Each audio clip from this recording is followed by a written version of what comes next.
Welcome back, everybody, to the KPLS show. Kung Fu Panda here, sitting with Land Sharker here in the great studio of just like everything we like. We got what we got over here, little figures of DC people. We got the Punisher, our man over here. We got a little bit of mixture right there. You got DC, you got some Marvel, got real dope Wolverine Loganish that my son got for me.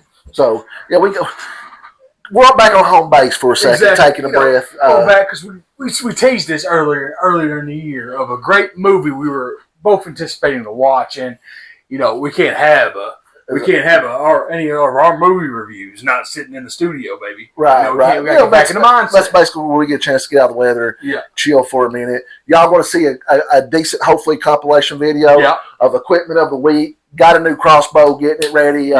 Unfortunately, your man, he's I can't do the compound bows no more doing the bow hunt, so I'm going to do a crossbows, hopefully get a bow kill. Me and Panda put some work in. You got to shoot it. What did you think? It's really good, really neat. Different experience. You might have started something. My addictive personality. I'm sitting there shooting this on me ear protection. I just got to keep going and just retrieving the arrow. Come on now. And you don't even have to walk. My bad. Yeah, you don't even have to walk to retrieve the boat. We can just shoot if you got enough of them. But we only took one out because we're trying to get this thing sighted in. I've showed him the camera. I got some shooters on the property. Got some shooters on the property. So I'm not going to. I'm going to split my time hunting this year on the property, and then I'm going to go out in the woods, maybe run through the jungle. Well, there was a lot of music. Exactly, really good. So what we're talking about and what we're alluding to right now, and we're going to give you a quick review. We got a lot of things going on today, so we got to get to all of them. But hopefully you like the compilation video on the crossbow. He puts out, both of us shooting it a little bit. Just another weapon to the KPLS arsenal. Hey, that bow might come with a flame on the end of it. That boat might come with something a little extra added to it just to set us up to get to the main rifles. Whatever. It's just another weapon. Exactly. Hey, it's a silent kill. It's a silent kill. So it's a good way to shoot, move, get another. But it's another weapon and something else fun to play with. Exactly. All right. So, but what we're alluding to is a book that I found. Let's get into this story. Let's get into this story. I might not look it, but Landshark loves a good book. Now, I don't read them. I'm not the type that goes into the gym and listens to crazy music. When I'm in the gym or when I'm working out, when I send you my little workout videos with my headphones on, I'm listening to a book. I was just kind of looking one day on audio and found a book that put Vietnam, dinosaurs in the same universe. And I said, this could be really corny or really good. And I got into it. And I think I got like a chapter into it. And I was like, hey, Panda, I know you like Vietnam. I was like, yes. And? What about dinosaurs? And I was like, check this out. Yeah. And the book is Primitive War. Really good book.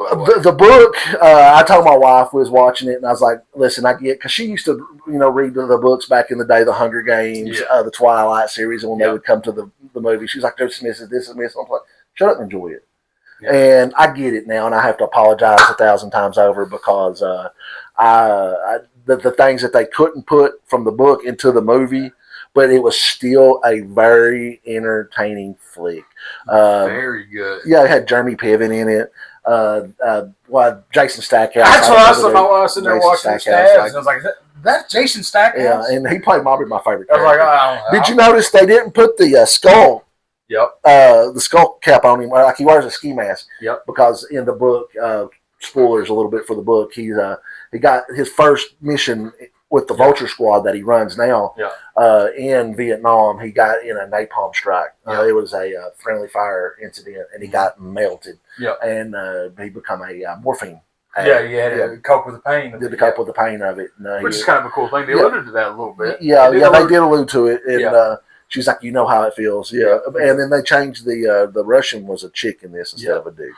But he's supposed to play this beat up character, but I noticed how they didn't have the sculpt, but he had a like he was changing his mouth and stuff like that. But for what it was, it's an independent movie.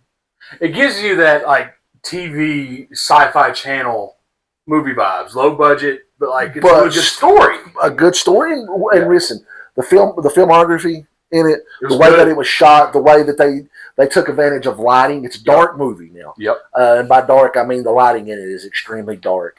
Mm-hmm. But they took advantage of that. What they wasn't using with big time CGI. Yeah. You know, from a big time budget and from a big time a movie studio, they used good editing. Very good. Good, good videography. Yep. Good, good cinematography, and it hit itself very well within itself. It did a really good aspect of making the dialogue of the film a very important, like the most upcoming aspect of it, to make it entertaining, to pick up for its faults. And then, if you listen to a lot of reports, you have history accurate dinosaurs. Yeah. I could have used more Utah Raptors.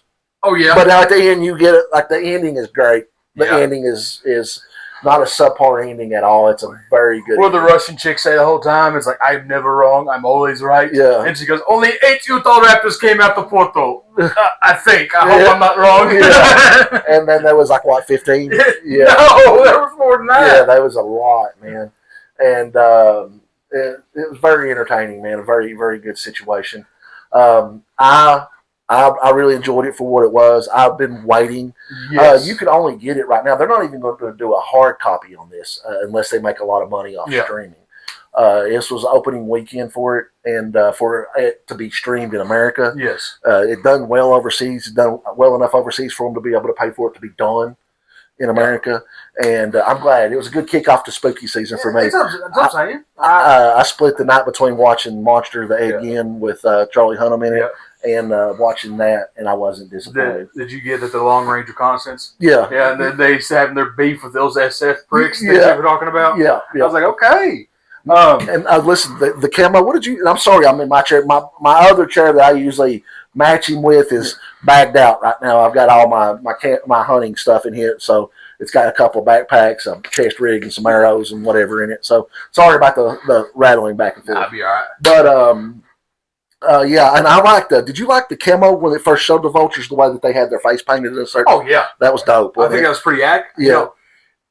You know how I'm always kind of a nitpicker when it comes to Vietnam? Yeah. And I had to sit there, I was like, I was telling Stabs, I was like, listen, I'm not going to be my nitpicking like this, because this is a fictional story with dinosaurs in. Right. I'm sure there's going to be inaccuracies, but in general, I was sitting there, okay, that's accurate. Those uniforms are right. And I saw a homeboy, what's the new kid's name? I can't remember. It just slipped my mind. It starts with an L, maybe. I don't remember. Leon. He had the new kid, Leon. and he has the band. Leon, he has the bandana on, yeah. and I had that, and I was like, okay, yeah. And they all had their little thing about them. I wish it went into more of who they were, and like it does in the book. But once again, that's the book. But you got a lot more time to play with than what you do. You got that was it about hour and a half, 2 hour movie? And it was an hour and a half movie. Let me tell you something. Yep. It didn't play. Oh, it didn't play, and it jumped in to the action pretty well, leads you up, and I mean, just it was a quick hitter, and that made it feel like a faster paced movie. It was. I feel like. Go ahead. Go ahead. Okay, I feel like one good aspect of it is they you know how all these movies that when it comes to like this big SF guys and all these special forces deal with something that they have no understanding of. And they kind of like almost freak and forget their training and everything. I'm glad this movie decided to keep it as, hey, we're still long range reconnaissance. We're veteran. We're vets. We're actually able to take stuff down. Right. You know, even though when shit hit the fan for them. That was a really good aspect of it. Dang, we've got fans messaging us already. Yeah. Dang, bro. Well, I guess they knew we was going to be shooting the show. Yeah. Like I thought that was good. Like it wasn't like they were freaking out and all of a sudden they weren't able to do anything they were trained to do, or they're these big. It's Vulture Squad. Right. It's one of the best of the best. Right. And they actually are able to take down. You got to be crazy to be Vulture. Yeah. Now I did say this. I was telling Stabs, is like, I noticed that the Utah Raptors have a lot of plot armor on them. I mean, they're able to take a lot of hits. I was like, and then like with that car 15 when he first got grabbed. Yeah. I mean, he unloaded. Even my wife was like, she's like, it was dark. Yeah. He unloaded a fully automatic. He seen what had a hold of him. Exactly. Because it lit up that little speck of jungle. And but I mean, what he unloaded probably a half a mag. Yeah. and that thing just kept pulling him, and then kind of let him go and run off. I was going to say it too before we was interrupted there.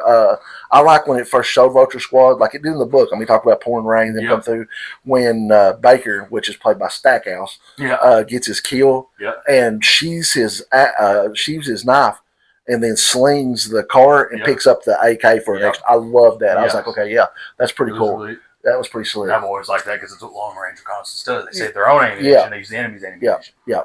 I really did like that. Very disappointed with how they showed up. I'm missing his name. I'm sorry, or psychotic schizophrenic sniper. Yeah, I wish they would have got further into that, but honestly, after like what you said out there, while we were the book, you can't say that. We're doing two shows in one today. You're gonna get a couple of different videos, but while we were outside practicing, you said, that's hard to put. It's hard to put what he was actually thinking. In the book, and then it was also hard with that's just extra money you got to throw into it. With the dubbing over top of that and all that, because I mean he alluded to it. At the beginning when he was, he kind of doing the whole Frank Castle Daredevil thing, one batch, two batch, a penny and dime, where he was talking to himself, and then they were talking, and he kept telling them, the voices are always there, guys. The voices are always there. So they alluded to him being schizo, but in the book it goes really far into it. Like you almost feel sorry for the guy, like they're at him all the time in the middle of battle and everything.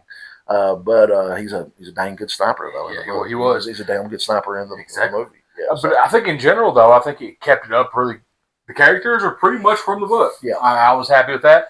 Eli, of course, when I listened to the book, the guy who was voicing Eli, a redneck, did it a little bit too good. So I was like, I needed it in that, but I was like, okay. I wished it would have called him like Kentucky boy or something like that, because Eli is from Kentucky, and I don't want to get. I won't give that, but that's too much of a spoiler. But I think his story went up way different in the movie than it did the book. It did. I don't think he had the grenade launcher in the. He had the 203. Was he the one in the book carrying the 203? Yes, he was. So, and the weapons were right on point. Yep. I love the fact that they were all wearing kind of different, because in a long range like that, you're going to wear a little bit, especially as SF. You're going to wear a different camo sometimes. Exactly. And some of them was wearing the forest green. Yep. And some of them had the tiger stripe that you. So we're also. And then Keys had the very early woodland camo. Before it became he did. That was really neat. His character, but that's one thing I was going to say too. Like, if I had any little about the whole movie, the acting was really hammed up, especially Piven. Piven hammed his character up, dude. Like it was Thanksgiving Day ham. But it's fun, man. You just, if you don't think too much about it, just open your mind. It was just entertaining. Turn your brain off and let it happen. For a movie like that, you'd expect to be like 5 minutes in, already on your phone, just scrolling around, ADDing on it. It kept my attention. The dialogue was funny.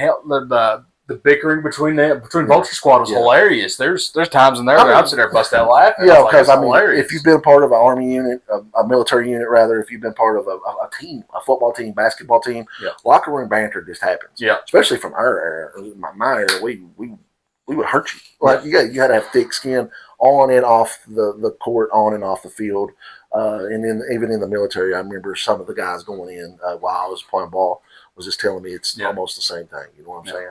So it's part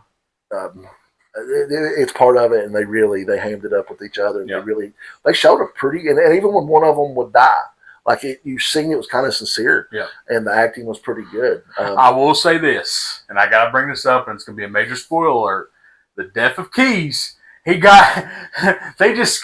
him die for 30 straight minutes when he should have died like that. They really wanted to extend his death out. He had a rough one, and then ended up going out like a pimp. Which is fine. I was happy with it. I was like, God, I felt bad for the guy. If you let him die. And he yelled almost the whole time. Like he had a rough death. So it was, all in all, for what it was, an independent movie, B-feel. But dinosaurs. A Vietnam dinosaur. I think in an era right now. But it was still really, really, really shot great. It was a great movie, man. For what it was. And that independent director did perfect. What he wanted to do, he made his point. And honestly, I think, and I've been reading a lot of reviews of it, and a lot of people are really happy with it in the era of where Jurassic World's kind of gone downhill a little bit, and you kind of Hey, I've still not watched the last one, but I guess it was horrible. Yeah. And that's why I've not watched it, because of the little rumor that was swirling around about being, I'll give out, because I've not even watched it, so I don't know if it's a spoiler or not, but Scarlett Johansson's character is a shapeshifter. Yeah. Into a raptor or something. Yeah. Yeah, we're getting too far out there now. Yeah. That's the problem with a lot of things. They take it too far. We run out of story, and we don't know how to stick to the concept of what we were doing. Yeah. So. But like I said, it's a dinosaur flick. We got Vietnam. We got dinosaurs. Right. There's nothing else into it. There's nothing else into the story. There's nothing more, nothing deeper. We're killing dinosaurs. Right. I like it. So, with that being said, it's on video on demand. It's on Prime. It's $9.99. It's. I mean, it's cheaper than a night out at the movies, and it's an entertaining movie. I didn't feel like I wasted my money. I don't feel like I wasted my money. We had a few drinks, got some food. I sat and watched it, and I enjoyed it. Also, I enjoyed the first couple of episodes of the Again series. I'm going to go back into that actually later on today with the wife. We're going to watch. I'll catch up. Part 2, episode 2 is kind of wild, different, not wild, just out there. Part 1's wild, or episode 1 is wild. I've heard a lot of people say it sucks. I've heard a lot of people say it's good. I've heard a lot of people say it's the most disturbing thing they've ever seen. It ain't that disturbing. It's trying to tell the story of a very disturbed individual. So, but anyways, so how do we rate this? So that's what I was going to get into. We talked a little bit yesterday. I'm going to stay with what I told you yesterday. I'm going to give it a solid 6 Utah Raptor claws. And that's a mid 6. So let's go 6.5 out of 10. Very entertaining movie for a low budget indie film. Very entertaining. I'll go 6.5 because of they showed effort. Yes, I agree exactly. Like I said over the phone, 6.5 is my rating. And it's original. It's original. And it's good. It's entertaining. Yes. You don't necessarily need to have this big masterpiece of a film with everything looking as realistic as possible. You just got to have a film that's entertaining, that draws your attention, that you want to keep watching. Right. How many movies have you watched that have been very big budget, looks amazing, but 5 minutes into it, you're sitting there, I'm out. What just happened? I'm clocking out. Yeah. So. And then also today, I'm going to try to watch Ballerina. I was told to watch it. I'm going to watch it. A guy kind of knows me really well, so I'm going to watch it and see what it's about. It's a little bit outside the curb of. Is that dino skin made? Is the suits in John Wick made out of dino skin? That's what I'm saying. I was like, good God. And I like the feathers, man, and stuff like that. That was really good. But I give it a solid 6.5 out of 10. 6.5 Raptor claws out of 10. Definitely better, as from what I've heard, than the last Jurassic Park. Exactly. It's a film that needs to be watched. Guys, watch it. You're not going to be disappointed. Right. So what's your score on it? 6.5, like you said. So hey, there you go. That's our little review of Primitive War. Check out the video of the crossbow. Yep. We just had some fun. Only the second and third time shooting. Actually, about the third time of actually sitting down and shooting a crossbow for me. Yep. So it's something I'm still getting used to. And there's going to be another video out there. Watch for Hit. We're going to talk about our good friends over there at the Haunted Trail of Chaos and all the success they're having already at the beginning of haunted season, of spooky season. They're already knocking it out of the park. So, for this quick video, as always, this is your man Land Shark saying it's better to have it and not need it, and need it and not have it. So make sure you go grab it. And always remember, folks, Kung Fu Band always says, you ain't got time to please. Keep on moving. Rock and roll. Love y'all. Woo!